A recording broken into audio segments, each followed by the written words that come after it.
महोदय, मुझे इस बात की प्रसन्नता है कि राष्ट्रपति जी ने शिक्षा के बारे में अपने भाषण में इस वर्ष विशेष रूप से ध्यान दिया है। हमें दुख के साथ यह स्वीकार करना चाहिए कि आज़ादी के बाद शिक्षा में जितना सुधार होना चाहिए था वह नहीं हो सका है। उसके कुछ भी कारण हों, आर्थिक हों या दूसरे, लेकिन यह हमें मानना पड़ेगा कि शिक्षा के क्षेत्र में अभी तक बहुत कुछ काम करना बाकी है। शिक्षा आयोग की रिपोर्ट में जो सिफारिशें हैं उनको तुरंत अमल में लाया जाना चाहिए था, परंतु ऐसा नहीं किया गया। इसके कई कारण हैं। योजना आयोग ने और भारत सरकार ने बुनियादी शिक्षा को स्वीकार किया है। मैं यह कहना चाहता हूं कि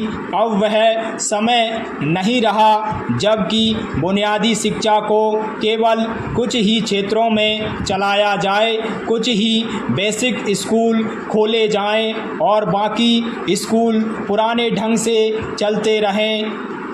भले ही हम उस तरह से शिक्षा ना चला सकें जिस तरह से सेवाग्राम में चलती रही है, फिर भी जो उसका बुनियादी सिद्धांत है कि उत्पादन के द्वारा शिक्षा देना, उसको संसार के शिक्षा शास्त्री आज मानते हैं।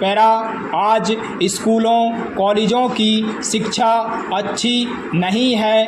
यह सभी जानते हैं कि आज की शिक्षा बच्चों को बेकार बना रही है। इसलिए मैं तो यह चाहता हूँ कि जो हमारी शिक्षा हो, जो स्कूल कॉलेज हों, उनमें बुनियादी शिक्षा सिद्धांत अवश्य लागू किया जाना चाहिए। यह नहीं होना चाहिए कि कुछ बेसिक स्कूल खोले जाएं और बाकी सभी पुराने ढंग से चलते रहें। आज जो बच्चे हैं उनकी पढ़ाई रुक जाती है, वे कॉलेज में नहीं जा सकते।